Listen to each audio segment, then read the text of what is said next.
రామకృష్ణ గారి మందిరంలో అలాగే స్థానిక పరిసర ప్రాంతాల్లో సేవ చేస్తున్నటువంటి బంధువులే తెలిసిన వారి అలాగే యలమంది గారు పాస్టర్ గారు మనకు వచ్చారు.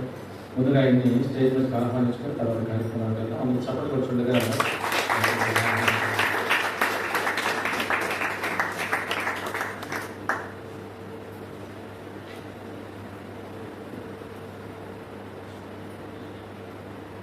మంచిదంటే దేవుని నామాన్ని స్తోత్రంలో అందరికీ స్టార్ట్ చేయండి. దేవుని వాక్యం చూద్దాం. సమయం దేవుని పెట్టాక సాక్ష్యాల సమయంలో చూసుకొని చిన్న ఆరాధన జరుగుతుంది. మన సేవకులకు మనం కార్యక్రమం సమయం సాక్ష్యాల సమయం. సత్యము నేనే, జీవము నేనే, పరలోకం నుంచి వచ్చిన జీవాహారము నేనే, లోకమునకు వెలుగు నేను అన్నారైనా నేనే దేవుడను, నేను తప్పు దేవుడు దేవుడు మీకు ఉండకూడదు అని కూడా ప్రభు వాక్యం సాధించారు. అటువంటి మహాదేవుడు గొప్ప దేవుడి రోజున మనందరికీ తరపు నిజంగా మనం చూస్తున్న రోజున ఆయన శాశ్వత దేవుడిని దేవుడిస్తున్న ప్రార్థన మనం అందరూ పడుకుంటాం కనుక మరి ఈరోజు మరొక రోజు దేవుడు మన జీవితాన్ని అనుగ్రహించిన యొక్క సమయాన్ని బట్టి ఆ దేవాది దేవుని చేతులు అందరూ స్తోత్రం. చాలా సంతోషం అండి. మంచిది. 41 ఉపవాస దినాల్లో ఈ రోజున 15వ రోజు మనం చేరాం. సంవత్సరం దేవుడు నాకు ఇచ్చిన ప్రయత్నం బట్టి మీటింగ్స్ గత ఒక 5 సంవత్సరాలు మనం ఏర్పాటు చేస్తున్నాం, మీకు తెలుసు. అలాగే ఈ సంవత్సరం దేవుడు నాకు ఇచ్చిన ప్రేరణ బట్టి లోకల్గా ఉన్న సేవకులను బట్టి పిలిపించి 40 దినాలు వారి అనుభవాలకు మనం వినాలి, వారి ఇచ్చే దీవెనలు వారి ద్వారా వచ్చే దీవెనలు మనం పొందాలన్న సదుద్దేశంతో ఈ 40 దినాలు ఆయా సందర్భాల్లో ఆయా సమీప గ్రామాల్లో ఆయా సేవ చేస్తున్న అభిషేకించబడిన దైవసేవకుని ఆహ్వానించాలని సంవత్సరం తీర్మానం తీసుకున్నాను. దాంట్లో భాగంగా ఈ రోజు మన మంచికి ఇక్కడే పరిసర ప్రాంతాల సేవ చేస్తున్న యలమంది గారు మన మంచికి వచ్చారు. ప్రేమపూర్వకంగా వారిని వైద్యంగా ఆహ్వానిస్తాను. చప్పట్లు కొట్టి వారిని వైద్యం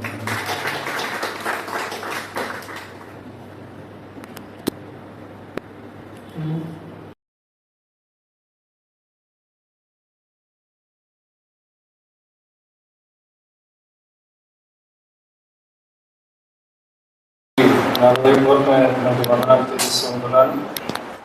మరి రమేష్ గారు వాళ్ళ తల్లిదండ్రులు రోసయ్య గారు మేము బావగారు ఉంటాం. అక్కయ్యనేమో అక్కయ్య అంటాం, పేరు గుర్తులేదు, ఎప్పుడు అక్కయ్య అంటాం.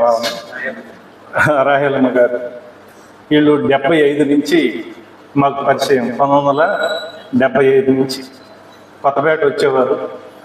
మేమందరం కలిసి అక్కడ తులసమ్మ గారు ఉండేవారు. మాది అసలు ఆ ఊరే. అయితే మేము 75 ఇక్కడికి వచ్చాము. అప్పటి నుంచి పరిచయం. అక్కయ్య ఎప్పుడన్నా మేము కానరాకపోతే చూడకపోతే పిలిపించి కాసేపు దేవుని మాటలో మాట్లాడుకునేవాళ్ళం. ఒక మాట చెప్తూ ఉండేది తరచు. ఎందుకంటే ఆమెతో ఉన్నటువంటి మరి బావగారికి కూడా రోసయ్య గారికి కూడా మాకు బాగా పరిచయం. మేము ఎక్కడన్నా రోడ్డు మీద కలిసినా కూడా కలిసి టిఫిన్ చేద్దాం రమ్మని మరి ఎవరు. ఇవన్నీ ఎందుకు చెప్తున్నానంటే కొన్ని అనుభవాలు వాళ్ళతోటి ఉన్నటువంటి అనుభవాలు జ్ఞాపకం చేసుకోవాలి కాబట్టి చెప్తూ ఉంటున్నాను. అక్కయ్య తరచు ఒక మాట చెప్పేది, అయ్యా సేవలో కానీ ప్రార్థనలో కానీ కుటుంబంలో కానీ మరి భర్తకి అన్ని విషయాల్లో పరిస్థితులు ఎట్లా ఉన్నా కుటుంబంలో సహకరించటంలో కానీ, స్త్రీ ఒక భూమి ఏ విధముగా మరి ఈ సమస్తాన్ని మోస్తూ భరిస్తూ ఉందో స్త్రీ పాత్ర అంత మరి ఉన్నతమైంది, భారమైంది అని చెప్పేది. ఆ మాట నేను చాలా చోట్ల కూడా చెప్పాను, గుర్తు చేసుకునేవాడిని. అట్లాగ అంత పరిచయం వాళ్ళతో మాకుంది. మరలా మాకు అవకాశం ఇచ్చినటువంటి ఈ యొక్క 40 దినాల కోడికలు పెట్టుకొని మరి రమేష్ గారికి నిజంగా వాళ్ళు సేవలో నిలబడటం అంటే అది ఒక సవాళ్ళే. నిజంగా దేవుడు ఏర్పాటు చేసుకున్నప్పుడు మరి మనకు ఎదురయ్యే సవాళ్ళన్నీ కూడా మనం అధిగమించి ముందుకు పోవడానికి దేవుడు సహాయం చేస్తాడు. మన ప్రయత్నం ఉండాలి. ఇందాక చెప్పినట్లు పాస్టర్ గారు మనకి అనేకమైనటువంటి సమస్యలు ఎదురవుతాయి. అయితే మన ప్రయత్నం ఉండాలి. మరి అప్పుడు దేవుడు సహాయం చేస్తాడు అన్ని విషయాల్లో.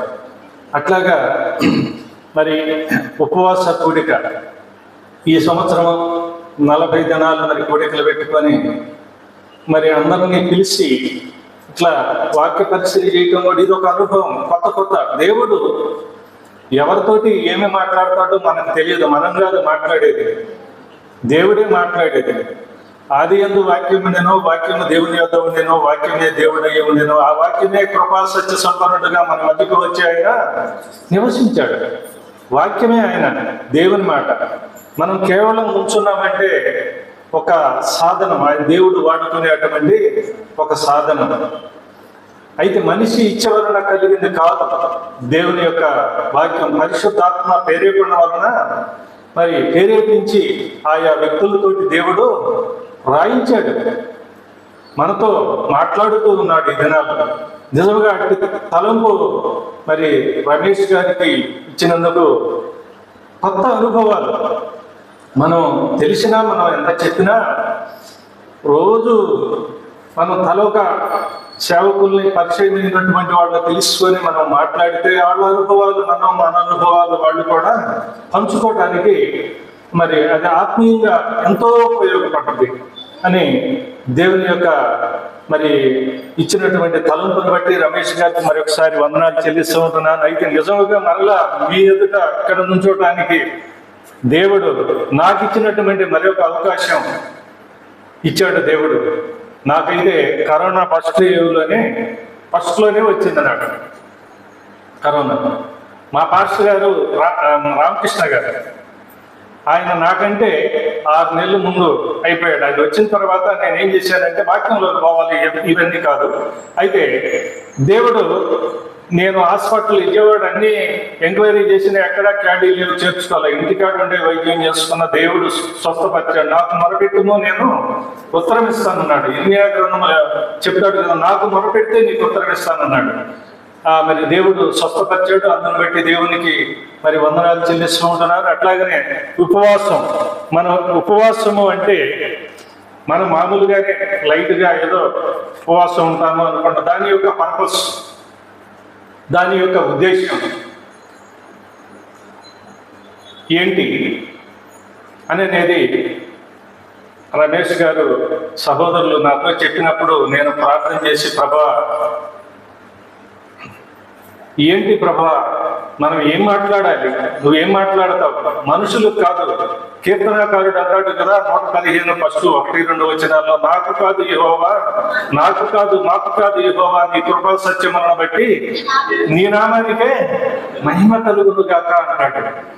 ఆయన రాజు, ఇశ్రాయేలీయులకు దేవుని చేత నియమింపబడిన రాజు.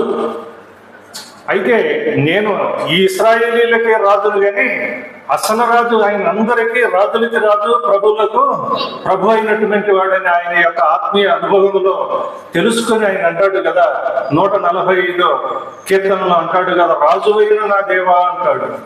ఆయన రాజే. అయితే ఈ లోక సంబంధమైనటువంటి రాజు ఆయన, పర సంబంధమైనటువంటి రాజు, రాజులకు రాజు, ప్రభులకు ప్రభుడు అయినటువంటి దేవుణ్ణి ఆయన స్తుతిస్తూ ఉంటున్నట్టుగా మనం చూస్తూ ఉంటున్నాం. అట్లాగనే ఉపవాసం యొక్క పర్పస్, మనం ఏదైనా ఒక వస్తువు కట్టాలి అంటే, లేకపోతే ఏదన్నా చేస్తున్నామంటే, ఒక వస్తువు కొంటున్నామంటే ఏమంటారంటే, ఏ పర్పస్కు మీరు వాడతారు, దీన్ని ఉపయోగిస్తారు అని నన్ను అడుగుతూ ఉంటారు. అట్లాగనే మన యొక్క ఉపవాసం, దాని యొక్క మరి విశిష్టత లేకపోతే ప్రాముఖ్యత ఏంటి అనేది మనం జ్ఞాపకం చేసుకున్నప్పుడు, మరి ఎస్తేరు 4వ అధ్యాయము 16వ వచనం ఒకసారి చదవండమ్మా, సహాయం చేయండి.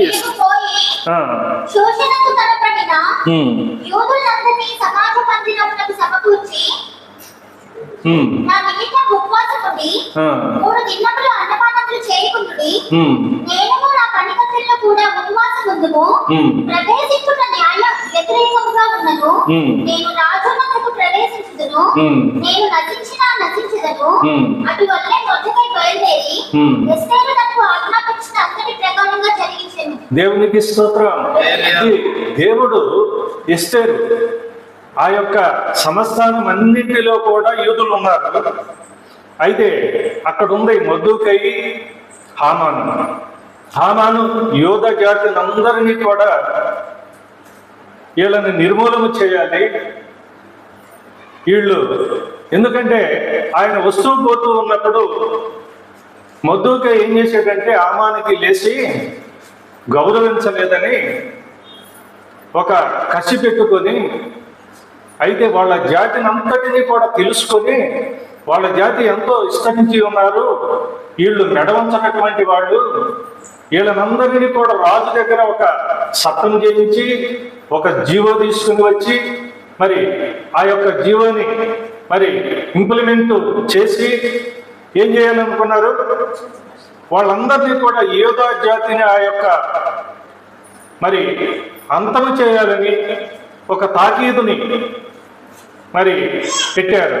పెట్టినప్పుడు మొర్దెకై వచ్చి మరి ఈమెతో చెప్పినప్పుడు వాళ్ళు మాట్లాడుకున్నప్పుడు రాజు అనుమతి ఉంటేనే, రాజు యొక్క సమీపానికి పిలిస్తేనే, మనమైనా ఈ లోకంలో అధికారులు ఉన్నారు, కలెక్టర్ గారు కానీ లేకపోతే మంత్రులు కానీ లేకపోతే ఇంకా ఎవరన్నా కానీ వాళ్ళ యొక్క అపాయింట్మెంట్ ఉంటేనే వాళ్ళ యొద్దకు మనము పోవాలి. మన ఇష్టం వచ్చినట్టు ఎప్పుడు పడితే అప్పుడు పోవటానికి అవకాశము ఉండదు.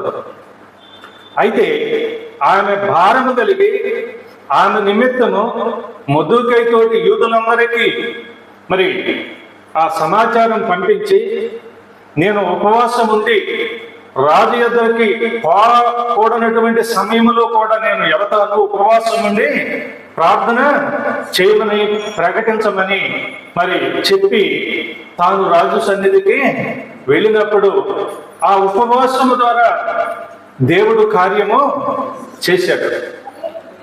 దేవుడు ఎంత గొప్ప దేవుడు అంటే, దేవుని యొక్క కార్యాలు కంటికి కనపడవు, చెవులకి వినపడవు, హృదయానికి గోచరము కావు. దేవుడు అంత మరి శక్తి కలిగినటువంటి వాడు, సర్వశక్తి కలిగినటువంటి వాడు.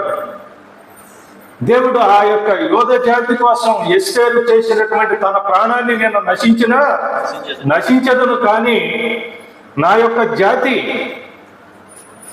యోధ జాతి నశించిపోకూడదు. ఆ హామాను రాజు చేత తప్పుడు సమాచారం ఇచ్చి మరి ఆ యొక్క ఒక తాకీదును తీసుకుని వచ్చి ఒక జీవాన్ని ఇంప్లిమెంట్ చేసి యోధ జాతిని అన్నిటినీ కూడా తుడిసివేయాలని ఉన్నప్పుడు దేవుడు ఉపవాసం ఉండి ప్రార్థన చేస్తే దేవుడు మొర ఆలకించేవాడు. నాకు మొరపెట్టుము నీకు ఉత్తరం ఇస్తానన్నాడు. మొరపెడితే ఆయన ఉత్తరం ఇచ్చేవాడు. దేవుని యొక్క ఉద్దేశములు మొరపెట్టాలి. మనం అట్లాగని ఈ లోకంలో మనం ఉన్నప్పుడు, ఈ లోకంలో మనం విశ్వాస జీవితాన్ని కొనసాగిస్తూ ఉన్నప్పుడు మరి మనకు అటువంటివి అనేకమైనటువంటి ఎదురవుతూ ఉంటాయి. అది అనారోగ్యం అవ్వచ్చు, ఆర్థిక ఇబ్బందులు అవ్వచ్చు, సేవా పరిస్థితుల్లో ఎదురయ్యే సవాళ్ళు అవ్వచ్చు, మరి అనేకం. అటువంటప్పుడు మనం ప్రత్యేకించుకొని దేవుని సన్నిధిలో ఉపవాసం ఉండి ప్రార్థన చేస్తే మరి దేవుడు ఆలకించి ప్రతి సమస్యను కూడా నుంచి కూడా మనం దాటుకొని పోవటానికి సహాయం చేసే దేవుడుగా ఉన్నాడు అని దేవుని నామానికి మరి మనం స్తుతి చెల్లించాలి, దేవుణ్ణి ఆరాధించాలి, దేవుణ్ణి సన్నిధిలో మనం మొరపెట్టుకోవాలి అని చెప్పేసి దేవుని యొక్క వాక్యం ఆదిలోనే పాత నిబంధన గ్రంథంలోనే దేవుని యొక్క నుంచి మోషే గారు మరి ఆ 40 దినాలు కూడా ఆ కొండ మీదకి వెళ్ళి దేవుడికి ఉన్నటువంటి ఆజ్ఞలు, ఆ ధర్మశాస్త్రము, ఆ విధులు, ఆ కట్టడలు అన్నిటినీ కూడా తీసుకుని వచ్చి ప్రజలకు తెలియజేయడానికి ఆయన ఇన్ని రోజులు 40 రాత్రులు పగలు ఉపవాసం ఉండి దేవుని సన్నిధిలో కనిపెట్టి మరి ఉన్నట్టుగా మనం చూస్తూ ఉంటున్నాం. అది పాత నిబంధనలోనే. కొత్త నిబంధనలోకి వచ్చాక యేసు ప్రభువు కూడా అది కూడా ఆయన ఈ లోకంలోకి వచ్చిన తర్వాత మరి యోహాను చేత బాప్తిసం తీసుకొని ఆయన తీసుకున్నప్పుడు దేవుడు ఏమన్నాడు, ఈయన నా ప్రియ కుమారుడు, ఈయన యందు నేను ఆనందిస్తూ ఉంటున్నాను. అంటే ప్రత్యేకించుకోవటం, దేవుని కొరకు ప్రతిష్ఠించుకోవటం, దేవుడు సంతోషిస్తాడు. దేవుడు ఆనందిస్తాడు. మనం ప్రత్యేకించుకొని తీర్మానం చేసుకొని దేవునికి బాప్తీసం తీసుకున్నప్పుడు మనం ఒక ఒడంబడిక చేస్తాం దేవునితోటి. అది బాప్తీసం అప్పుడు చేస్తాం, వివాహం అప్పుడు చేస్తాం, రొట్టె మరి ద్రాక్ష రసం తీసుకునేటప్పుడు కూడా మనకి హెచ్చరికలు ఉంటాయి. అయితే మనం చేసినటువంటి ఒడంబడిక తీర్మానము అది దేవుడు చూసి ఆ విధముగా ఉన్నప్పుడు రొట్టె ద్రాక్ష రసం తీసుకొని మనం ఆ విధముగా జీవించకపోతే దేవుడు ఏం చేస్తాడు? దుఃఖపడతాడు. ఆ విధముగా మనం ఉండాలి. అది కష్టమైన, అనారోగ్యమైన, ఆర్థిక ఇబ్బంది అయినా, ఏ శోధనైనా కూడా మనం చేసినటువంటి దానికి నియమము కలిగి జట్టి అయిన వాడు పోరాడినప్పుడు ఒక నియమము ప్రకారముగా కనుక పోరాడకపోతే తాను యొక్క పరిగెత్తుతూ ఉన్నటువంటి పరుగు పందెములో ఏం చేస్తాడు? బహుమానాన్ని పొందుకోలేడు. క్రైస్తవ యొక్క జీవితం, విశ్వాస యొక్క జీవితం ఇది పోరాటంతోటే కలిసి ఉన్నది. ఈ లోకములో జీవించటం అంటే అది ఒక పోరాటమే. అందుకనే యాత్రికులు, పరదేశులు ఈ లోకంలో యాత్ర చేసేటువంటి వ్యక్తి ఎక్కడికన్నా వెళ్ళాడు అనుకోండి, ఏదన్నా ఒక ఊళ్ళో ఏదో చూడటానికి, లేకపోతే ఇంకెక్కడికన్నా వెళ్ళినప్పుడు ఏం చేస్తాడు? ఒక 4 దినములు, వారమో, 10 రోజులు, లేకపోతే ఇంకా మరి కొంతమంది అయితే నెల ఉండొచ్చు. మరలా నెల రోజులు తాను యాత్ర చేసి కూడా మరలా తిరిగి ఎక్కడికి వస్తాడు? తన యొక్క గృహానికి వస్తాడు. అయితే మనం కూడా ఈ లోకంలో మనకు పూర్వం అయితే ఉన్నటువంటి ప్రవక్తలు 900 ఉన్నారు, 350 జీవించి 960 జీవించిన వాళ్ళు ఉన్నారు.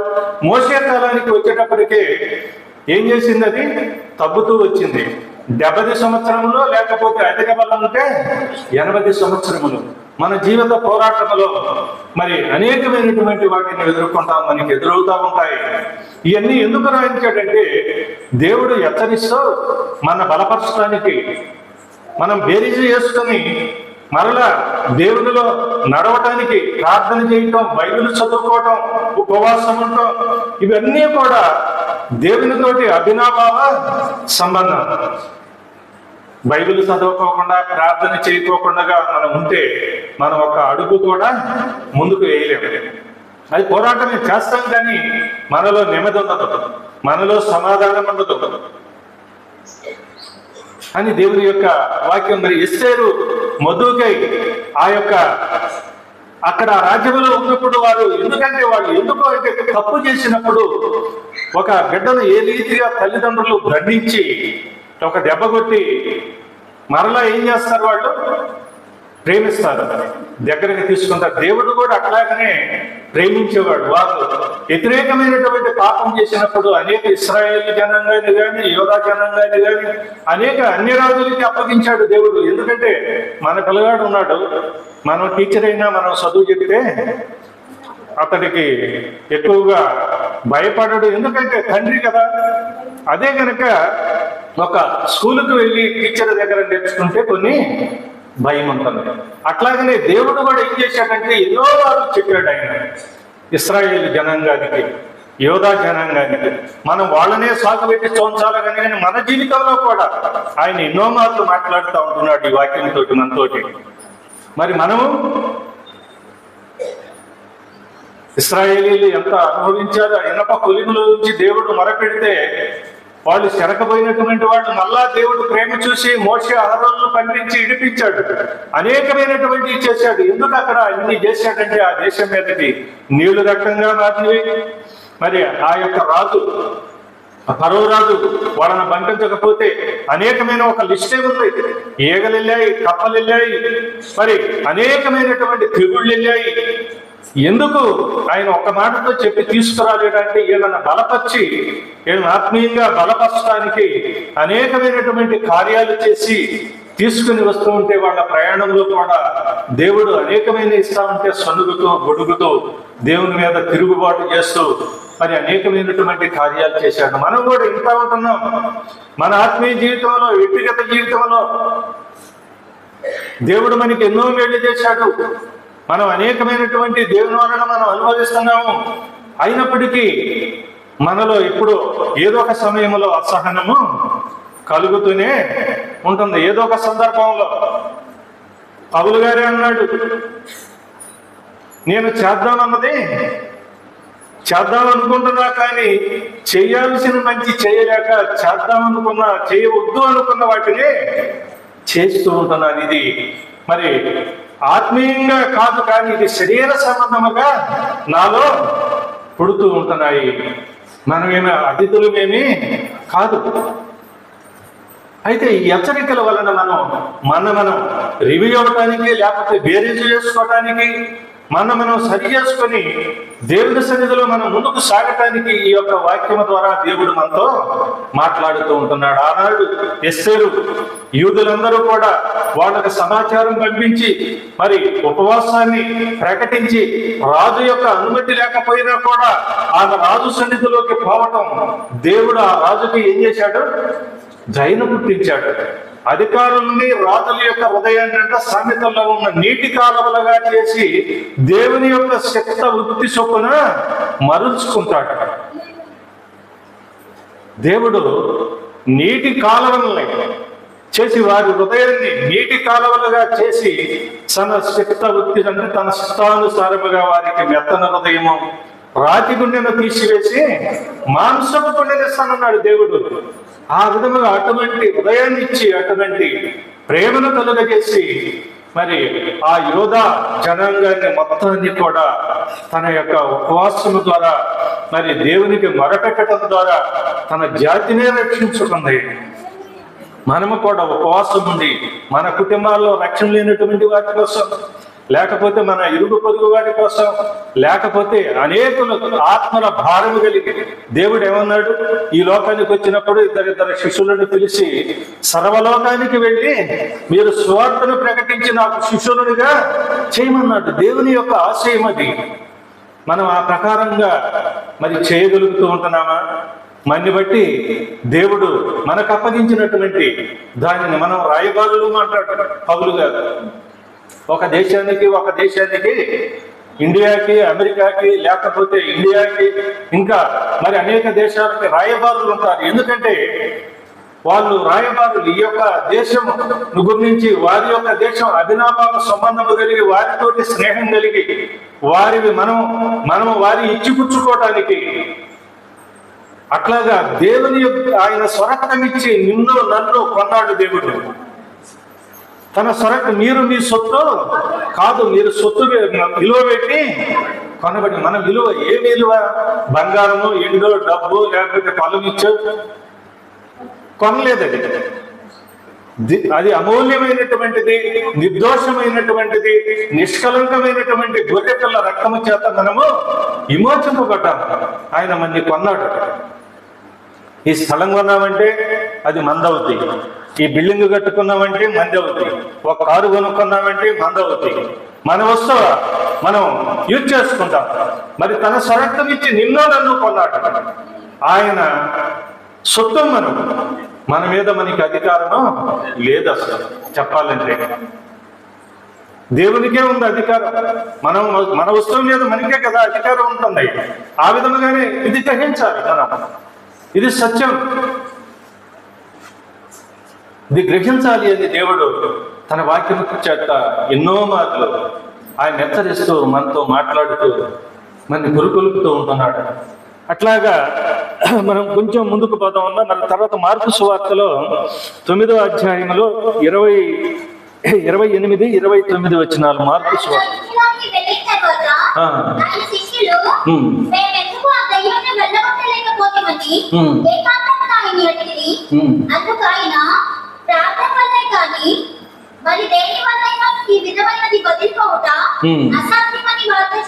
దేవునికి స్తోత్రం. దేవుడే చెప్పాడు, దేవుడే చేశాడు. దేవుడు అయ్యుండి, దేవుని కుమారుడు అయ్యుండి ఆయన ప్రార్థన చేశాడు. నా తండ్రి ఏది చెప్పమంటున్నాడో నేను అదే చెప్తూ ఉంటున్నాడు. నా తండ్రి ఏ పని అయితే నాకు అప్పగించాడో నేను ఆ పని మీదే, ఆ పర్పస్ మీదే ఈ లోకానికి నేను, నా రాజ్యం ఈ లోక సంబంధమైనది కాదు. దేవుడే అనేకమైనటువంటి శ్రమలు పడ్డాడు.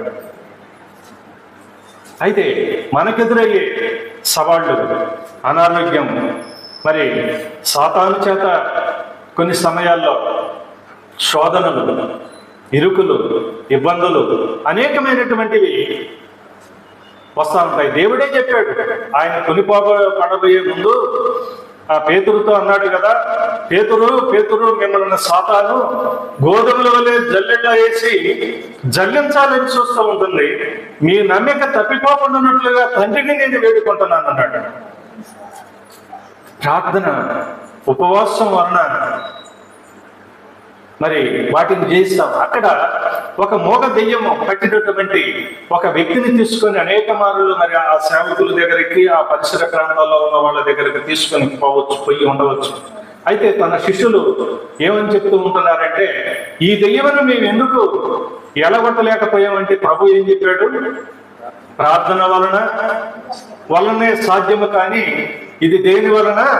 ప్రార్థన అంటే ఉపవాసం ఉండి ప్రార్థన చేయొచ్చు. ప్రార్థన మామూలుగా మనము చేస్తాం. కొన్ని బైబిల్లో ఫుట్ నోట్లో అయితే ఉపవాసం వలన ఫుట్ నోట్లో ఉండదు. అది ఉపవాసం వలననే కూర్చోబడింది. అది సహాయం కలుగుతూ ఉంటుందని మనకి వాక్యం సెలవిస్తాం. అట్లా ఉపవాసము మన స్థితిని దేవుని సన్నిధిలో చెప్పుకోవటానికి అది మంచి సమయాన్ని నియమించుకొని, ఒక సమయాన్ని పెట్టుకొని దేవుని సన్నిధిలో ఏకాగ్రతగా దేవునితోటి మనం మాట్లాడుతూ మన స్థితిగతులు, మనకెదురవుతూ ఉన్నటువంటి పరిస్థితుల్ని దేవుని సన్నిధిలో మనం చెప్పుకోవటానికి, ప్రార్థన చేసుకోవటానికి, సంఘం విషయంలోనైనా, కుటుంబ విషయంలోనైనా, మరి అనేక ఆత్మల రక్షణ విషయంలోనైనా ఇది ఎంతో ప్రాముఖ్యమైనది.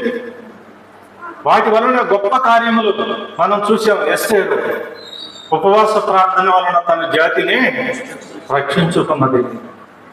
ఇక్కడ కూడా తన శిష్యులు అడుగుతూ ఉంటున్నారు ప్రభువుని, ఇది ప్రార్థన వలనే సాధ్యము, కానీ మరి దేని వలన కూడా కాదు అంటున్నాడు. మరి ఉపవాసము, ప్రార్థన అంత ప్రాముఖ్యమైనది, అంత విశిష్టమైనది. దేవునితోటి మనము ప్రార్థన చేస్తే, వాక్యము చదివితే దేవునితోటి మనము మాట్లాడతాము.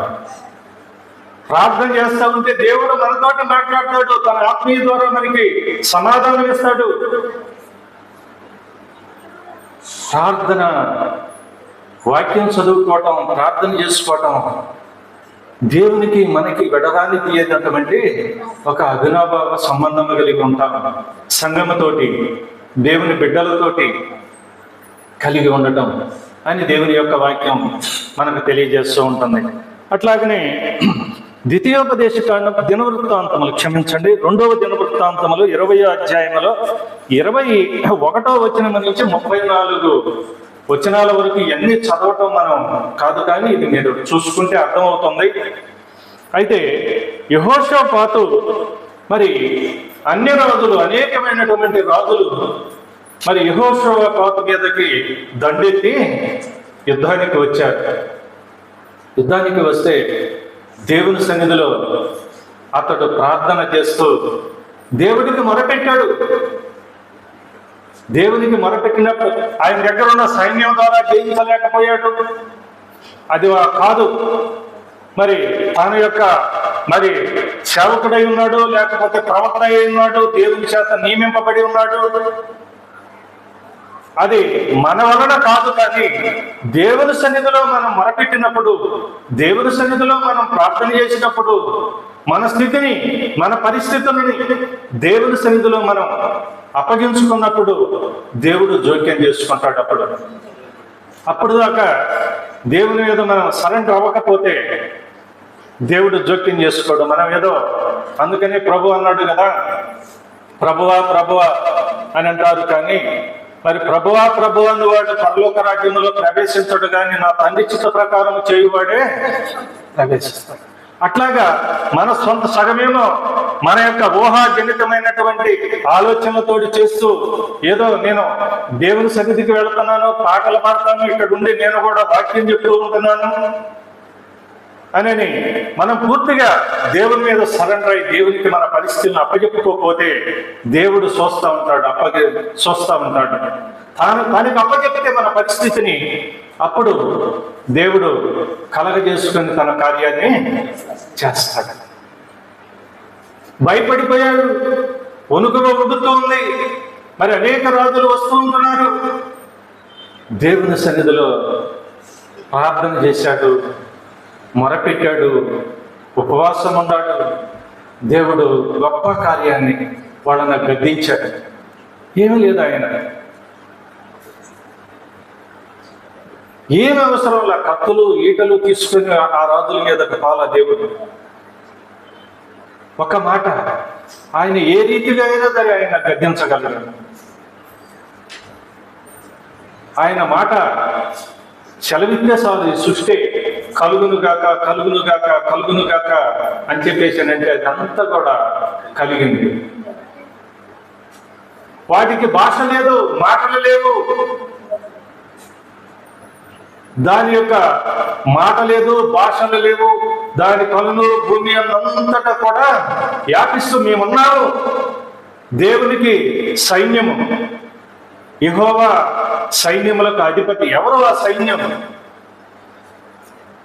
ఈ సృష్టి, ఈ వన సంపద, సూర్యచంద్రుడు, నక్షత్రాలు, నేను ఉన్నాను అని చెప్పేసి దేవుని యొక్క ఉనికి కలిగి ఏ టయానికి మనం అయితే పనిచేస్తే అలిసిపోయి ఒకనాడు 4ంటికి లెగుస్తాము, ఒకనాడు 5ంటికి లెగుస్తాము, లేకపోతే రెగ్యులర్గా టైం పెట్టుకొని లేచినా, లేకపోతే ఒకనాడు టైం పెట్టుకొని అలారం మోగుతున్నా కూడా లెగుద్దాములేని లేవాలి. ఆ సూర్యుడు ఆ విధముగా దేవుడు నియమించినటువంటి సూర్యుడు ఏ పని అయితే సృష్టిలో దేవుడు సూర్యచంద్ర నక్షత్రాలకి పని నియమించాడో ఆ పని అంతా కూడా తూష తప్పకోకుండా ఆ టయానికి పాటిస్తున్నాం. మరి మనం పరిశీలించుకోవాలి. ఏదో నేను నీకు ప్రశ్న వేస్తున్నాను, నన్ను నేనకోవడం. వాక్యం 2 అంచులు కలిగిన ఖడ్గం, అది ఇద్దరికి ఎటు తగిలినా కూడా. ఇప్పుడు ఒక ఆయుధం ఒక 2 ఏపులు పోతుందనుకో, తిప్పేవాడి చేతికైనా తగులుతుంది, ఎదటోళ్ళకైనా తగులుతుంది. అట్లాగనే వాక్యం అటువంటిది. అట్లాగా ఈ సృష్టి మేమున్నాము అని చెప్పేసి దేవుని యొక్క కార్యాలని మనకు తెలియజేస్తూ ఉంటుంది. పగటికి పగలు, రాత్రికి రాత్రి వాటికి భాష లేవు, మాటలు లేవు. దాని యొక్క కలునులు అంతా కూడా దేవుని యొక్క ఆజ్ఞను నెరవేరుస్తూ ఉంటుంది, పాటిస్తూ ఉంటుంది, దేవునికి సేవ చేస్తూ ఉంటుంది. మరి మనం కూడా దేవుని సొత్తు అయినటువంటి మనము దేవునికి కూడా అట్లా అనుకూలంగా మనం ఉండాలి. మీ హృదయం దేవుని వలన మీకు అనుగ్రహింపబడి ఉన్నదని, ఆలయం ఉన్నదని మీరు ఎదుగరా అని దేవుని యొక్క వాక్యం సెలవుస్తుంది. దేవుడు ఆయన ఆకాశము, మహాకాశము, దాని పైన ఉన్న ఆకాశములనే పట్టజాలం అంట దేవుణ్ణి. అయితే మానవుడు, మన హృదయం ఎంత అండి? అయితే ఎవడు దీనుడై దేవుణ్ణి అంగీకరిస్తాడు? వినయము గలవాని యొద్దకు ఆయన వస్తానంటున్నాడు, దీని అయిన వారి యొద్ద వచ్చి ఆయన నివసిస్తానంటున్నాడు, తలుపు యొద్ద ఉండి నేను తట్టు చూస్తున్నాను అంటాడు. మనం ఎవరింటికన్నా వెళ్తాం, డోర్ వేసి ఉంటుంది, ఆ డోర్ కొడతాం, వాళ్ళు తీల ఒకసారి 2 సార్లు 3 సార్లు ట్రై చేస్తాం. తర్వాత ఏం చేస్తాం? తిరిగి పోతాం, కానీ దాన్ని పగలగొట్టి పోతాం మనం ఆ ఇంట్లోకి. దేవుడు కూడా అదేనండి. దేవుడు మన హెచ్చరిస్తాడు, తలుపు యొద్ద ఉండి తట్టు చూస్తున్నాను, ఎవడైతే నా స్వరం విని తలుపు తీస్తాడో నేను లోపలికి వస్తాను. మన హృదయం ఇది మనకు అర్థమయ్యేటట్టుగా దేవుడు మనతో మాట్లాడుతూ ఉంటున్నాడు. మరి దేవుడు హెచ్చరిస్తూ ఉన్నప్పుడు మరి మనం మన హృదయాన్ని దేవునికి అనుకూలముగా చేయాలి. మనం దేవునితో సంబంధం కలిగి ఉండాలి. బైబిల్ చదువుకోవటం, ప్రార్థన చేసుకోవటం, మరి సంఘముతో సహవాసం కలిగి ఉండటం, కలిగి ఒకరి యొక్క బాధలలో, లేకపోతే ఒకరి యొక్క ఇరుకు ఇబ్బందులలో, ఆ పరిస్థితుల్లో ఒకళ్ళు మనం ఆదరించుకోవటం, ప్రోత్సహించుకోవటం, అది దేవుని యొక్క ఉద్దేశమై ఉన్నది. మనం అందుకు ఒకరి కోసం ఒకరు ఉపవాసం ఉండి ప్రార్థన చేయటం. ఒక కుటుంబానికి పరిస్థితులు బాగలేదు, సంగముగా ఉండి మరి మనం పేతురు గారిని చూస్తాం, పౌలు గారిని చూస్తాం. పేతురు గారిని బంధించి ఎక్కడేశారు? మరి సంగమ ఆసక్తితో ప్రార్థన చేసినప్పుడు ఏం చేశాడు దేవుడు? మన వ్యక్తిగత మన కుటుంబాల్లో కూడా అటువంటి పరిస్థితులు వస్తాయి, రామని ఎక్కడా కూడా చెప్పలేదు. వచ్చినప్పుడు మనం అందరం కూడా ఆసక్తి కలిగి ప్రార్థన చేస్తే దేవుడు కార్యాన్ని చేస్తాడు. కార్యాన్ని చేసే దేవుడుగా ఉన్నాడు అని మనం వాక్యం ద్వారా దేవుడు మనకి నేర్పిస్తూ ఉంటున్నాడు, మనకి జ్ఞాపకానికి తీసుకొని వస్తూ ఉంటున్నాడు. మన ఉనికిలోనికి ఆయన మరొకసారి అవకాశం ఇస్తున్నాడు. దేవుడు మరొక అవకాశం మనందరికీ, నాకు మీకు మనందరికీ కూడా ఇస్తున్నాడు. మనం జ్ఞాపకం చేసుకోవాలని దేవుని యొక్క వాక్యం సెలవిస్తూ ఉంటాం. ఎందుకంటే మనం 1 నుంచి 34 మనం చదివి మనం ఎక్స్ప్లెయిన్ చేయలేము, కానీ చదువుకోండి, మనం బలపడతాం. మరి అక్కడ దేవుడు కార్యం. తర్వాత లాస్ట్కి వచ్చేటప్పుడు అదే రాజు ఇంకొక రాజుతో సహవాసం పెట్టుకుంటాడు. 34 నుంచి కింద 35 చదువుకుంటే దేవుడు అనుమతించలేదు అక్కడ. మనం రాజీ పడతాం, కానీ దేవుడు రాజీ పడేవాడు. ఆయన పాపాన్ని ద్వేషించేవాడే పాపిని ప్రేమిస్తాడు. ఆయన దగ్గరకు వచ్చి మనం సరెండర్ అయితే, అంతేకాని ఆయన రాజీ పడేటువంటి దేవుడు కాదు.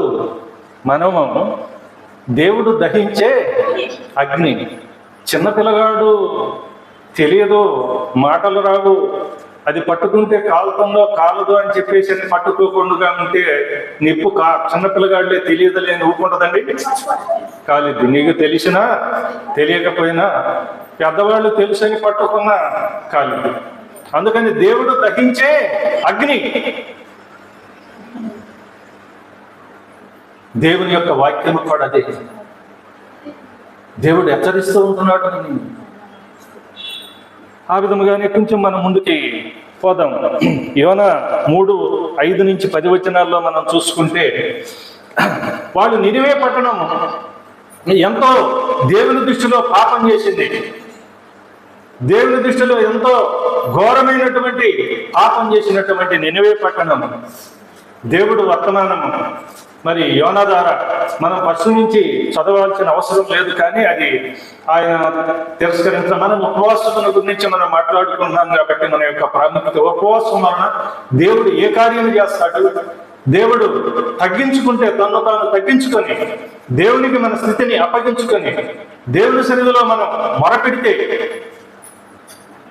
దేవుడు చేసేటువంటి సాహస కార్యం ఆయన చేస్తానన్నది చేయక తన యొక్క పశ్చాత్తాపడి ప్రజల పట్ల, ఎందుకంటే ఆదిలోనే ఉన్నది.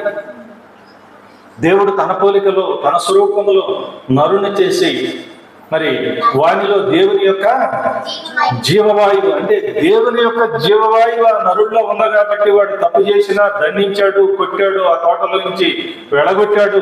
కానీ మరలా ఏం చేశాడంటే, మరలా తన ప్రియకుమారుడైనటువంటి యేసుక్రీస్తుని ఈ లోకానికి పంపించాడు. ఎందుకంటే దేవుని యొక్క జీవాత్మ ఆ నరుల్లో ఉంది. ఆ జీవాత్మ నరకంలోకి పోవడం దేవునికి ఇష్టము లేదు. అక్కడికి పోతే ఏంటంట, అగ్ని ఆరదు, పురుగు చావదు. 1 రోజు కాదు, 2 రోజులు కాదు, అది యుగయుగాలు. ఆ బాధ భరించలేము అని దేవుని యొక్క ప్రేమ. అందుకని దేవుడు లోకమును ఎంతో ప్రేమించాడు. తన అద్వితీయ కుమారునిగా పుట్టిన వాడిని ఎందు విశ్వాసముంచువాడు నశింపక నిత్య జీవం పొందినట్లు ఆయన మనకి అనుగ్రహించాడు. నశించిపోయేదాన్ని ఎతికి రక్షించడానికి ఆయన ఈ లోకానికి వచ్చాడు అని దేవుని యొక్క వాక్యం. అక్కడ నినివేని గురించి మనం చూసుకుంటే యోనా గ్రంథంలో 3వ అధ్యాయము 5 నుంచి 10 వచనాలు మనం చూసుకున్నప్పుడు చదవండి అమ్మ కొంచెం. ఉపవాస దినం సాటించి గనులేమి అరుకులేమి అందరూ గోనె పట్ల కట్టుకుని ఆ సంగతి నినివే రాజులకు వినబడినప్పుడు అతడు తన సింహాసనం మీద నుండి దిగి తన రాజవస్త్రములు తీసివేసి గోనె పట్ల కట్టుకుని బూడిదలో కూర్చుండెను. మరియు రాజైన తాను ఆయన మంత్రులు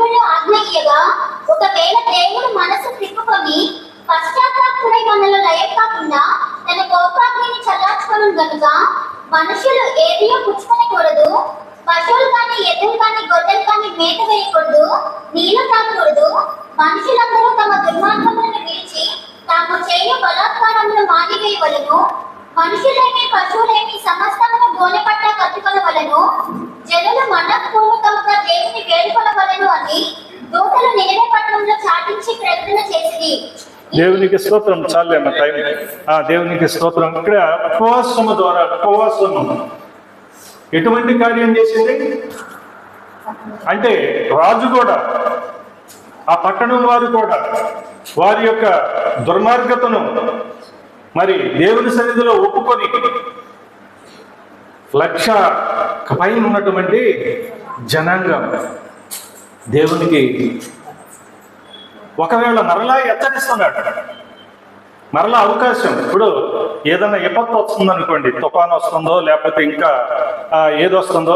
మేము చిన్నప్పుడైతే 72, 74 గుర్తు లేదు, ఈ దేశం మీద కైలా పడుతుందని చేశారు. మరి ఎవరికైనా గుర్తుందేమో కానీ కైలా పడుతుంది, అది ఎక్కడ పడితో అంతా అయిపోద్ది అని చెప్పేసి అని ఇదైపోతుంది అని చెప్పేసి అని ప్రకటన చేసి, అట్లాగనే తుఫాను వస్తుంది లేకపోతే ఇంకేదన్నా వస్తుంది అన్నప్పుడు ఏం చేస్తారంటే గవర్నమెంట్ వారు ఏం చేస్తారు, హెచ్చరిక చేస్తారు. ఎందుకంటే మనం ఆ యొక్క మరి పరిస్థితిని కొంచెం తప్పించుకొని మనం సేఫ్ జోన్లోకి వెళ్ళటానికి మనం వెళ్ళటానికి హెచ్చరిస్తారు.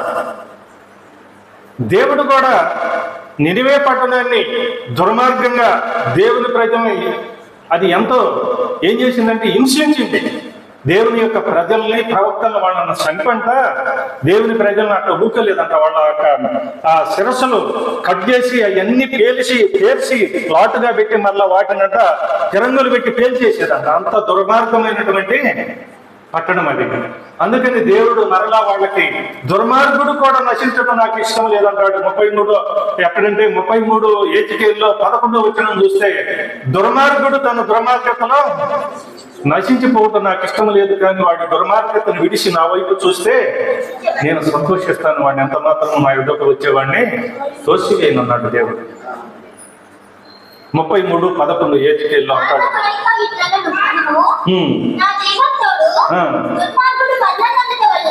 దుర్మార్గుడు మరణం నొందటం వలన నాకు సంతోషం లేదు. దుర్మార్గుడు తన దుర్మార్గతను మరలి బ్రతుకుట వలన దేవుని యొక్క లక్షణం అండి. దేవుని యొక్క లక్షణం. మనం ఏమనుకుంటాం, మానవుని యొక్క నైజం అంటే దేవుని బిడ్డలకు అది ఉండకూడదు. దేవుణ్ణి మరి సేవించే వాళ్ళము, దేవుణ్ణి నమ్ముకున్న వాళ్ళకి అది ఉండదు. కానీ లోకంలో ఏముంటుంది, మనకు వ్యతిరేకమైనటువంటి వాళ్ళని గురించి ఏమనుకుంటారని, వాళ్ళు నష్టపోతే లేకపోతే వాళ్ళ చేసిన దాన్ని బట్టి వాళ్ళకి జరిగిందని లోకం. అది మానవుని యొక్క నైజం. లోకం అంటే ఏంటంటే మానవుడు, ప్రతి మానవుడిలో ఉండేటువంటి నైజం. దేవుని యొక్క నైజం ఏంటి? దుర్మార్గతలో నశించిపోవడం దేవునికి ఇష్టం. దేవుని యొక్క ప్రేమ అది అగాధి ప్రేమ. దేవుని యొక్క ప్రేమకు అవధులు లేవు. దేవుని యొక్క ప్రేమకు అవధులు లేవండి, కొలతలు లేవు. దేవుడు అంతా ప్రేమ కలిగినట్టు ఆయన ప్రాణాన్నే ఇచ్చేసాడు మన కోసం. ప్రాణం పెట్టున్నంతగా ఆయన తను తాను శిలువకు అప్పగించుకున్నాడు. అందుకని అంటాడు కదా, ఎఫెసీ పత్రిక ఉంది, నేను రాసుకో 5వ అధ్యాయంలో 1-2 వచనాలు అంటాడు కదా, మీరు ప్రియమైన పిల్లలవలే ఉండాలని క్రీస్తు మిమ్మల్ని ప్రేమించి పరిమళ వాసనగా ఉండేటకు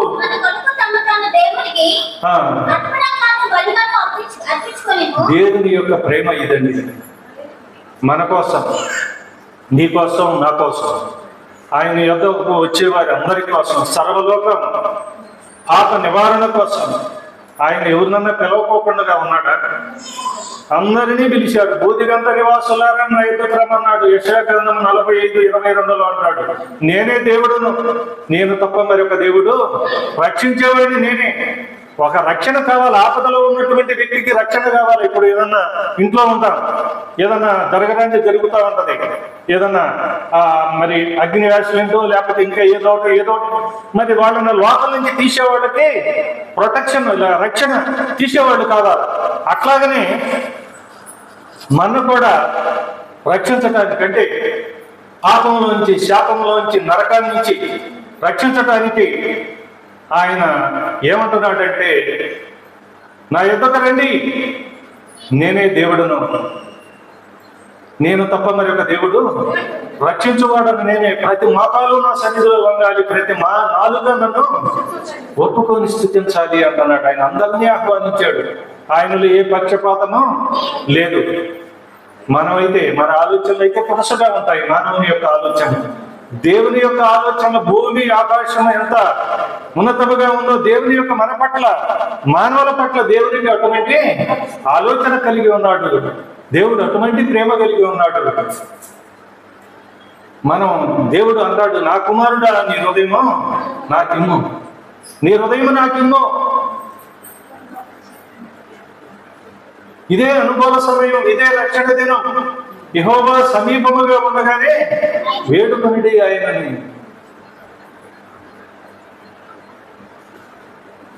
ఆమోసు గ్రంథంలో ఉంటుంది 8వ అధ్యాయంలోనూ ఎక్కడో 10-11 వచనంలో కరువు రాబోతుందంటాడు. అది ఆహారం, అన్నపానముల వలన అయినటువంటి కరువు కాదు, క్షామము.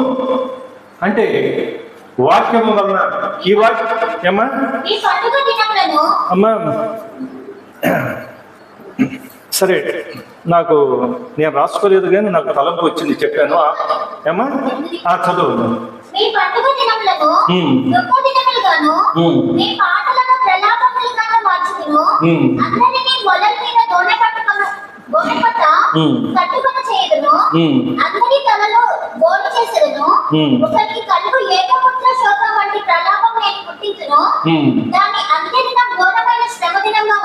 దాని యొక్క అంత్య దినము ఘోరమైనటువంటి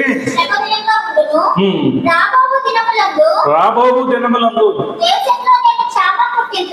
దేశములో అంట క్షామము. అంటే అది ఒక కరువు, వాక్య కరువు. అంటే అన్నపానముల వల్లనైనటువంటిది కాదు.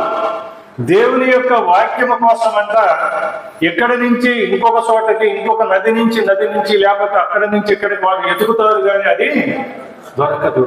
అటువంటి దినాలు వస్తాయి. దేవుడు మనల్ని హెచ్చరిస్తున్నాడు. సమయం ఉండగానే వేడుకోవాలి దేవుణ్ణి. ఇది ఉపవాసం ద్వారా అనేకులు దేవుని దగ్గరికి నడిపించగలుగుతాం. ఇటువంటి హెచ్చరికలు చేస్తూనే ఉన్నాడు దేవుడు ప్రవక్తల ద్వారా. మరి దేవుడు వాక్యం ద్వారా మాట్లాడుతూ ఉన్నాడు. దేవుడు మనల్ని హెచ్చరిస్తూ ఉంటున్నాడు అని మనం గ్రహించుకోవాలి. సరే, అంతా నేను ఇక్కడ కూడా నినివే పట్టణం ఏమైందంట, 1,00,000 పైన ఉన్నటువంటి జనాన్ని వాళ్ళు తగ్గించుకొని దేవుని శక్తిలో మరి తగ్గించుకొని వాళ్ళ స్థితిని ఒప్పుకొని ఉన్నప్పుడు దేవుడు అంట చేస్తానున్నటువంటి కీడు చేయక తన మనస్సు మార్చుకొని ఆయన వాళ్ళని రక్షించాడు. మన ప్రార్థన వలన మన కుటుంబంలో రక్షణ లేని వారు ఉపవాసం నుండి ప్రార్థన చేయాలి. దేవుని సన్నిధిలో సంఘంగా ఉంది. ఇది మంచి మరి కార్యక్రమం. దేవుడు చెప్పినదే. ఆయన కూడా 40 దినాలు ఉపవాసం ఉన్నాడు బాప్తిసం తీసుకొని. ఆయనకు అనేకమైనటువంటి ఎదురైన దేవునికి ఆకలిగా ఉన్నప్పుడు అపవాది వచ్చి ఏం చేసింది, మనకు కూడా ఏదైనా అవసరముగా ఉన్నప్పుడు, మనం ఎక్కడైతే మరి అవకాశం ఏ అవసరతలో ఉంటామో మనకి ఎవరు సహాయం చేసే పరిస్థితి లేనప్పుడు అపవాది వచ్చి ఏం చేద్దాం, మనకి ఒక రాయి వేస్తాం మన మీద, మనం టెస్ట్ చేస్తుంది. దేవుడు అట్లాగా ఆయన వాక్యముతోటే నీవు దేవుని కుమారుడు అయితే ఈ రాళ్ళను రొట్టెలుగా. ఆ సమయంలో దేవుడు 40 దినాలు ఉపవాసం ఉన్నాడు, ఆకలితో ఉన్నాడు. దేవుణ్ణి కూడా శోధించింది, మనం శోధించుకోకుండా ఉంటదని. ఇది అన్ని ఎందుకు రాశాడంటే వీటన్నిటిని బట్టి మనం రివ్యూ అవ్వాలి, లేకపోతే మనం వేరు చేసుకోవాలి. మనం మన యొక్క మరి ఆత్మీయ జీవితాన్ని కూడగట్టుకొని మరి దేవుడి సన్నిధిలో బలంగా కొనసాగాలి అని దేవుడి ఈ మాటలన్నిటిని కూడా మనతోటి మరొకసారి ఆయన మాట్లాడుతూ ఉన్నాడు, హెచ్చరిస్తూ ఉంటున్నాడు. లోకములో మనకు శ్రమ కలిగింది, అయినా ధైర్యము తెచ్చుకోమన్నాడు దేవుడు. అది యోహాను సువార్త 16:33. నీకు లోకములో శ్రమ కలుగును, అయినా ధైర్యము, నేను లోకమును జయించాను అని చెప్తాడు. మన విశ్వాస జీవితంలో అనేకమైనటువంటి మరి గుంట మనం ఎదవలసి ఉంటుంది.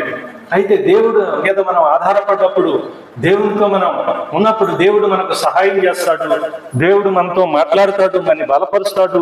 దేవుడు మాట్లాడుతున్నాడు, ఈ విధంగా మనతో మాట్లాడుతూ ఆయన మనని హెచ్చరిస్తూ ఉంటున్నాడు, మనని పురుకులుపుతూ ఉంటున్నాడు. ఉపవాస దినం అంత శ్రేష్టమైనది. నినివే పట్టణం మరి ఆ జనాంగాన్ని మరి వారు ఉపవాసం నుండి తగ్గించుకొని గోనె పట్ట కట్టుకొని మరి దేవుని సన్నిధిలో మరి సాగిలపడి ప్రార్థన చేసినప్పుడు దేవుడు మరలా తన యొక్క ప్రేమను చూపాడు, తన యొక్క మరి కృపను చూపి వాళ్ళందరినీ కూడా పట్టణాన్ని దేవుడు రక్షించాడు. అంటే తగ్గించుకోకుండా ఉంటే మరి ఆ కార్యము జరగదు అని దేవుని యొక్క వాక్యం. సరే, నేను ముందుకు వెళ్ళిపోతాం, మనకు టైం కొద్దిగానే ఉంది కాబట్టి మనం ఇందాక. అందుకని ఇక్కడ మనం చూసుకున్నప్పుడు 4వ అధ్యాయము ఇక్కడ యోనాలోని 4:1-2 వచనాలు చదవమ్మా. యోనా దీనిని చూసి తన చింతాక్రాంతులై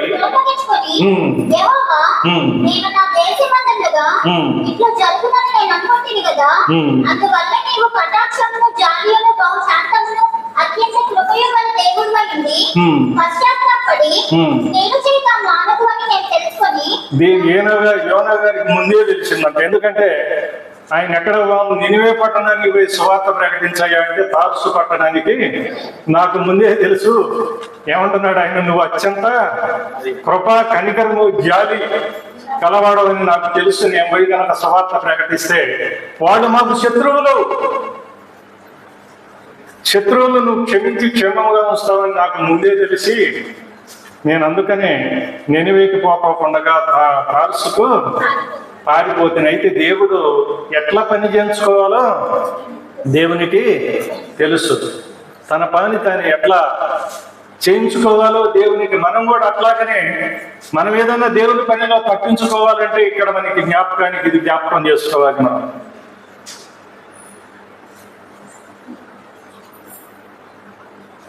అట్లాగా దేవుని యొక్క కార్యాలు ఆ విధముగా ఉంటాయని దేవుడు మాట్లాడుతూ ఉంటున్నాడు. సరే, మనం ముందుకు పోతాం. యెజెకీయేలు గ్రంథంలో 33:11 మనం ఇందాక చదువుకున్నాం. సరే, ముందుకు వెళ్ళిపోతాం. ఇక్కడ యోవేలు గ్రంథంలో 2వ అధ్యాయంలో 12-14. యోవేలు గ్రంథము 2వ అధ్యాయంలో 12-14 అమ్మ. నేను ముగింపులోకి వస్తా, టైం ఉంది. ఇప్పుడైనను మీరు ఉపవాసం ఉంది కన్నీరు విడుచుచు. వాళ్ళు ఏం చేస్తున్నారు? వీళ్ళు దేవుని ప్రజలే. ఏం చేస్తున్నారు? దేవుణ్ణి పక్కన పెడుతూ ఉంటున్నారు. అయితే దేవుడు మరలా కాల్ ఇస్తున్నాడు. అంటే ఎవరన్నా ఫోన్ చేస్తే మనం స్పందించాలా? రిప్లై ఇవ్వాలి కదా. అట్లా అనేక మార్లు వాళ్ళని పిలుస్తూ ఉంటున్నాడు దేవుడు. మరలా వాళ్ళకు కాల్ ఇస్తున్నారు, రండి ఇప్పుడైనా. ఇర్మియా గ్రంథంలో అంటాడు కదా, భక్తులైన బిడ్డలారా మరలా తిరిగి రండి, మీ విశ్వాసాన్ని బాగు చేస్తానంటాడు దేవుడు. మనకు రోగం వస్తే ఏం చేస్తాం? డాక్టర్ గారి దగ్గరకు పోతాం. బాగూడదని కాదు. అయితే మనసుకు రోగం వస్తే ఎవడు వైద్యము చేయలేడు. మనసుకు రోగం వస్తే ఎవరూ చేయలేరు. అయితే దేవుడు ఇక్కడ అంటున్నాడు, భక్తులైపోయారు ఇశ్రాయేలు జనాంగం, దేవుని బిడ్డలే. దేవుడు అనేకమైన హెచ్చరికలు చేస్తున్నాడు, అనేకమైన మేలును అనుభవించారు. ఇది మనకు కూడా హెచ్చరిక, నీకు నాకు మనందరికి కూడా హెచ్చరిక. ఎందుకంటే మన జీవితంలో కూడా ఎక్కడన్నా తొట్టిపోటు పడుకోకుండా దేవుడు వాళ్ళని ఏమంటున్నాడు, కోపం వచ్చినప్పుడు మన పిల్లగాళ్ళని మనం ఏమంటాం? కోపపడతాం. ఇది ఎందుకు పుట్టాట అంటాం ఒక్కొక్కసారి. లేకపోతే నువ్వు పట్టుకోకుండా ఉంటే అంటాం. కానీ మరలా ప్రేమ ఉంటుందా ఉందా? దేవుడు కూడా తన ప్రేమను చూపిస్తా ఉంటున్నాడు ఆ విధంగానే. రండి భక్తులైన బిడ్డలారా, మీ విశ్వాసాన్ని నేను మరలా బాగు చేస్తా, వైద్యం చేస్తాను, శస్త్రచికిత్స చేస్తాను అంటున్నాడు. ఇక్కడ కూడా యోవేలు గ్రంథంలో ఏమంటున్నాడంటే మీరు రండి, నా సన్నిధికి వచ్చి మీరు కన్నీరు విడిచి మొరపెడితే నేను సహాయం చేస్తానంటున్నాడు. మనకు సహాయం చేసే దేవుడుగా ఉన్నాడు, మన కనికరించే దేవుడుగా ఉన్నాడు. ఆయన మన పట్ల ఎంతో ప్రేమ కలిగి తన ఉద్దేశాలు కలిగి ఉన్నాడు. మనం తప్పిపోవటం, నశించి నరకానికి పోవటం మరి దేవునికి ఇష్టమో లేదు అంటున్నాడు. ఆయన లేదు అంటున్నాడు. సరే, మనం అట్లాగనే వాటిని రిప్లై చేయటం కుదరదు. కానీ అక్కడే యెషయా గ్రంథములో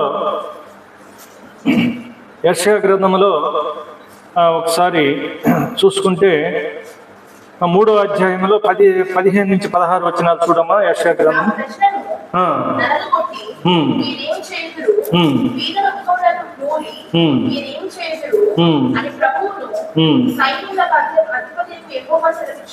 అక్కడే 36 నుంచి 37 వరకు చదవమ్మా. యెషయా గ్రంథము 37వ అధ్యాయము.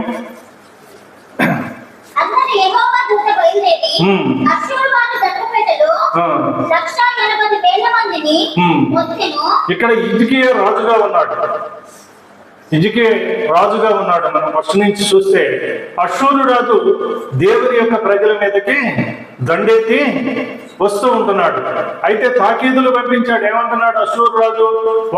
ఒకవేళ మీ దేవుడు మిమ్మల్ని రక్షిస్తాడేమో అని మీరు నమ్ముతూ ఉంటున్నారేమో, లేకపోతే హిజ్కియా చెప్పినటువంటి మాటల మీద మీరు నమ్మకం ఉంచుతున్నారేమో. నేను అనేక దేశాలను జయించుతూ వచ్చాను, మీ దేవుడు మిమ్మల్ని రక్షించలేడు, ఆ దేశాల యొక్క దేవతలు నా నుంచి వాళ్ళని కాపాడలేకపోయాయి అని సవాళ్ళు విసురుతూ హిజ్కియా దగ్గరకు ఒక తాకీదును పంపించినప్పుడు హిజ్కియా ఏం చేశాడంటే తన యొక్క బట్టలు చింపుకొని గోనెపట్ట కట్టుకొని దేవుని సన్నిధిలో ఉపవాసం ఉండి ప్రార్థన చేసినప్పుడు ఏం చేశాడు? ఆ యొక్క అష్షూరు యొక్క సైన్యంలో 1,80,000 మందిని మొత్తాడు. ఏమి చేయలేదు. ఆయన యొక్క మాట ఆయన దూతబోయి ఎంతమంది అండి యుద్ధం చేసిందా? మొత్తింది. ఏమైపోయారు? వాళ్ళందరూ కూడా మరణించారు.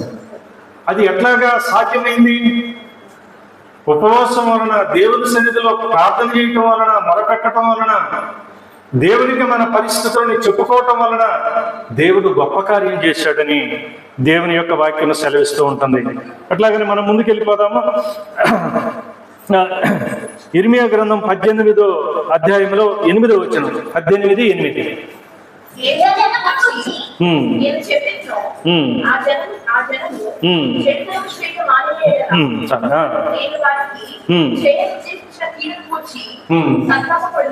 దేవునికి స్తోత్రం.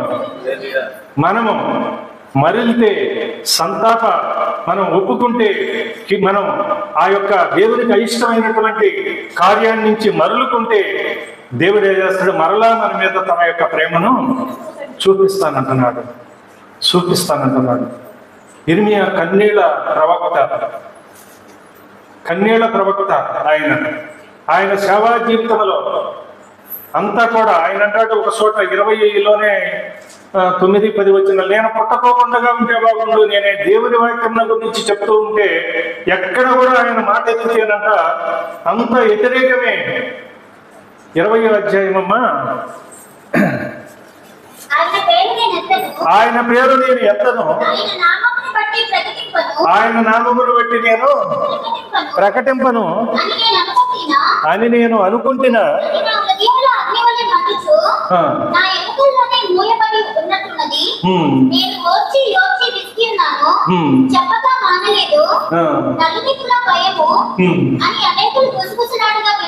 చాలే మాపండి, మనం ఇంకా ఎక్కువపోతే ఇప్పుడు చదువుకుంటే తెలుసు. ఇక్కడ దేవుని చేత నీ తల్లి గర్భంలోనే ఏర్పరచుకున్నటువంటి ఒక ప్రవక్త ఇర్మియా. దేవుని యొక్క మాట ఎత్తగానే ఏమవుతుందంట? వ్యతిరేకము. అయితే మనసులో ఎందుకు వచ్చిందంటే మన విశ్వాసం అయినా కూడా ఇటువంటి తలంపులు వస్తాయి. ఇర్మియా ప్రవక్త అయ్యింది కూడా ఏమంటున్నాడు, నీ పేరు నేను ఎత్తను, ఎందుకంటే అంత వ్యతిరేకమో నాకు శ్రమే కలుగుతుంది కాబట్టి అనుకుంటేనంట తన యొక్క హృదయంలో తన యొక్క ఎముకలలో ఒక నిప్పును పెట్టి అటు ఇటు మూసేసినట్టుగా ఉందంట. ఓర్చి ఓర్చి ఓర్చి కూడా ఇక నేను చెప్పలేకపోకుండా మన విశ్వాస జీవితంలో కూడా అటువంటి శ్రమలే వస్తాయి, అటువంటి వ్యతిరేకతలే వస్తాయి. అటువంటి పరిస్థితుల్లో కూడా ఇంకొక మాట అంటాడు కదా, నా తల్లి గర్భంలో నేను ఒక సమాధి చేసినటువంటి వ్యక్తి ఏ విధముగా ఆ సమాధిలో శరీరం ఎముకలు ఉంటాయో నేను కూడా నా తల్లి గర్భంలో సమాధిగా పుట్టకోకుండా ఉంటే బాగుండు అంటాడు. ఇంకొక చోట ఇది సాధ్యమైన మానవులకు కలిగే అటువంటి మనకు ఎదురయ్యే పరిస్థితులను బట్టి మనకు అటువంటి తలంపులు వస్తాయి. దేవుడు దాన్ని బలపరుస్తాడు. మళ్ళా దేవుడు బలపరిచాడు ఆయన్ని. కిందకు వస్తే మనం చూసుకుంటే మనకు అదంతా వద్దు కానీ, ఎందుకంటే మనకి మన యొక్క విశ్వాస జీవితంలో ఎదురయ్యేటువంటి పరిస్థితులను మనం ఒకసారి జ్ఞాపకం చేసుకుని ముందుకు సాగిపోవటానికి ఇవన్నీ హెచ్చరికలు అని దేవుని యొక్క వాక్యాన్ని హెచ్చరిస్తూ ఉంటున్నాను. సరే, నేను ముందుకు వెళ్ళిపోతున్నాను. అట్లాగనే యాకోబు పత్రిక 4వ అధ్యాయంలో 1 నుంచి 4 వచనాలు చదువుకొని వెళ్ళిపోదాం. ఇంకా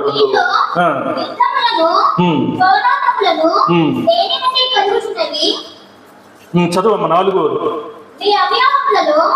మీలో యుద్ధములను పోరాటములు దేని వలన కలుగుతున్నాయంటే మీలో మీ అవయవములలో పోరాడు మీ భోగ ఇచ్చల నుండి కదా అంటాడు. మీరు ప్రార్థన చేస్తారు కానీ మీకు అది దొరకదంటాడు. ఎందుకంటే మన భోగేచ్ఛల నిమిత్తం ప్రార్థన చేస్తే మనకి 3 అంతస్తు దేవుడు ఇస్తాడు, ఇస్తే మంచిదే. అయితే మన పోరాటం దేని వలనంటే మనకేదో అమ్మని వాటిని ఆశిస్తే దేవుడు ఎవడు సొలొమోనును ప్రార్థన చేయమన్నాడు. బాలుడు ఇశ్రాయేలు మరి జనాంగం ఉన్నారు, లెక్కించడానికే అసాధ్యమైనటువంటి జనాంగం. దావీదు తర్వాత సొలొమోనును ప్రార్థన చేయమంటే, అయ్యా నేను బాలుడిని, నీ జనం ఎంతో ఈ దేశంలో విస్తరించి ఉన్నారు, వాళ్ళని లెక్క చూడటం వాళ్ళని పరిపాలించడం నా జ్ఞానము చాలంటే నువ్వు ప్రార్థన చేయమన్నాడు. చేయమంటే దేవుడు ఏం చేశాడు? క్షమించండి, ఆయన అయ్యా నీ జనాంగాన్ని తనిఖీ చేయడానికి వాళ్ళని పరిపాలించడానికి నాకు కావలసినటువంటి జ్ఞానాన్ని ఈమన్నాడు. దేవుడు దాన్ని అంగీకరించాడు. నువ్వు శత్రువుల ప్రాణమునైనాను రథములు కావాలి నేను యుద్ధం చేయటానికి, లేకపోతే నాకు ఇంకా మరి శత్రువుల ప్రాణం కావాలి అని నువ్వు కోరలేదు. నీవు అడిగినది దేవునికి అనుకూలంగా అంగీకారం. మన ప్రార్థన కూడా అట్లాగనే ఉండాలి. ప్రార్థన చేస్తే అడిగిన వెంటనే ఇస్తాడు. నీ అడుగుటి ఇవ్వబడును, తట్టుడి తీయబడును, ఎదగటి దొరుకును అని ఉన్న వాక్యం. ఏటిని అడుగుతున్నావు మనం ఉపవాసం ఉండి ప్రార్థన చేసినప్పుడు కూడా దేవునికి అంగీకారంగా ఉండాలి. అందుకనే సామెతల గ్రంథంలో ఆయన అంటాడు కదా, ప్రసంగిలో అంటాడు కదా లాస్ట్లో, మరి నాకు ఎక్కువైతేనేమో యెహోవా ఎవడని నేను అంటానేమో, తక్కువైతే ఒకవేళ నేను దొంగతనం చేసి దేవుని నామానికి అవమానం తెస్తానేమో. ప్రభువా ఈ 2 వద్దు, నాకు కలిమి వద్దు, లేమి వద్దు. నాకు అనుదిన ఆహారం అన్నవస్త్రములు కలిగి ఉంటే, అది కలిగి ఉన్నప్పుడు దేవుడు అంతకంటే గొప్ప వేస్తాడు. సొలొమోను అడగపోయిన తర్వాత ఎంతో అవన్నీ వచ్చిన తర్వాత ఏం చేశాడంటే తప్పిపోయాడు. అంటే ఒకడు సర్వలోకములు సంపాదించుకుని తన ప్రాణమును పోగొట్టుకుంటే వాడికి ఏమీ ప్రయోజనం అని దేవుని యొక్క వాక్యం. దేవుడు ఇస్తాడు వానికి. ఆకాశపు ఆయన ముందుగానే చెప్పాడు. ఆయన అసలు సృష్టిలోనే దేవుడు చేశాడు. మానవుడికి కావాల్సినటువంటి భూమి కావాలి, ఆకాశము కావాలి, సూర్యచంద్ర నక్షత్రములు కావాలి, వనములు కావాలి, వనవృక్షములు కావాలి, ప్రకృతి కావాలి. వీటన్నిటినీ చేసిన తర్వాతనే దేవుడు మానవుని చేశాడు. ముందుగా కనుక చేస్తే, ఎందుకంటే ఆదాయం కనుక ఎందుకయ్యా నేను వద్దన్న పని కనుక చేశావంటే నీవు నాకు ఇచ్చిన మరి అమ్మగారే చేసింది. అట్లాగనే మన్ని కూడా కావాల్సినంత సృష్టించుకోకుండా కనుక మన్ని చేస్తే నువ్వేమిచ్చావు, నేనేమి తినాలి అని దేవుని మీద చదువుకుంటామని మానవుడు కావలసినంత కూడా సృష్టించిన తర్వాతనే దేవుడు మనిషిని చేశాడు. ఆదిలోనే దేవునికి అటువంటి ఉద్దేశం ఉంది. దేవుడు అటువంటి ఉద్దేశము కలిగినటువంటి వాడు. అట్లాగనే మనలో పోరాటములు దేని వలన? మన యొక్క హృదయంలో ఏటి వలనంట అనేకమైనటువంటి భోగేచ్ఛల వలన, లేకపోతే వాటి వలన అవి మనకు దొరకటం లేదు. అటువంటిది కాదు.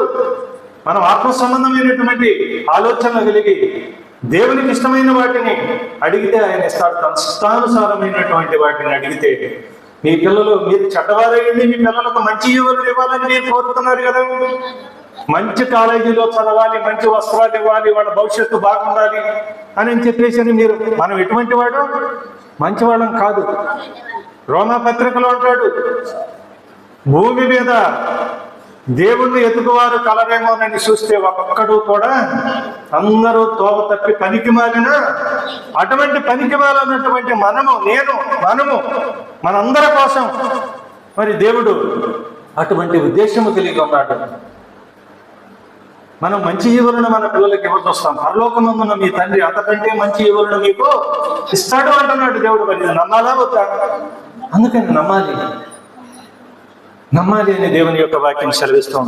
సరే, అట్లాగని మనం లూకా సువార్తలో 18వ అధ్యాయంలో మనం ఒకసారి 12వ అధ్యాయం 1 నుంచి 2 వచనాలు చదవండి.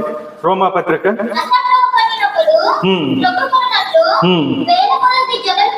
అమ్మ 12వ అధ్యాయము రోమాపత్రిక 1 నుంచి.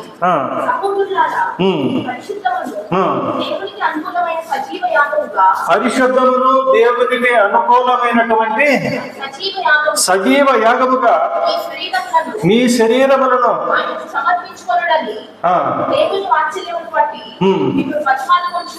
పౌలు గారు సంఘానికి హితోపదేశం చేస్తూ ఉంటున్నాడు, సంఘాన్ని ప్రోత్సహిస్తూ ఉంటున్నాడు, సంఘాన్ని బలపరుస్తూ ఉంటున్నాడు. దేవునికి అనుకూలముగా ఉండాలని, సజీవ యాగముగా మన యొక్క శరీర ప్రాణాత్మలను దేవునికి అప్పగించుకోవాలని. ఒకప్పుడైతే మన యొక్క అవయవాన్ని దేవుణ్ణి ఎరక ముందు దేనికి ఉపయోగించాం? పాపానికి సాధనాలుగా వాడాం. మనం మాట్లాడే మాట, మనం చూసే చూపు, మన నడత, మన కళ్ళు, మన చేతులు.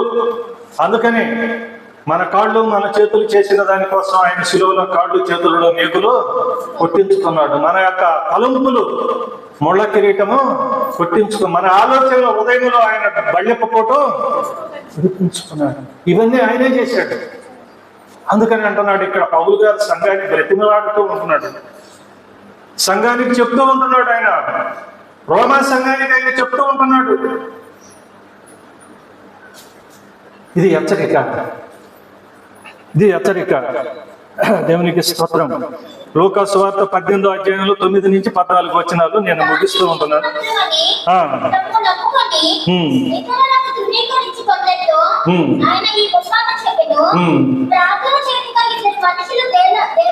ఒక పరిచయుడు, ఒక సుంకరి, ఇదంతా మనకు తెలిసిందే. మన ప్రార్థన ఎలా ఉండాలి? మనము తగ్గించుకోవాలి. పరిచయుడు మంచి ధనవంతుడు అవ్వచ్చు. ధనవంతుడు లాజరు గురించి కూడా మనకు తెలుసు. ఇక్కడ పరిచయుడు, సుంకరి ప్రార్థన ఎట్లా? దేవుని సన్నిధిలో మనం ఎట్లా ఉండాలి? పొరుగు వారిని ప్రేమించాలి, వాళ్ళను కూడా గౌరవించాలి అని దేవుని యొక్క వాక్యం సెలవిస్తూ ఉంటుంది. ఇక్కడ పరిచయుడు ఏం చేశాడు? ఉపవాసం ఉంటున్నాడంట, వారానికి 2 సార్లు. అయితే మరి దేవుడికి ఇవ్వాల్సినవన్నీ ఇస్తున్నాడంట.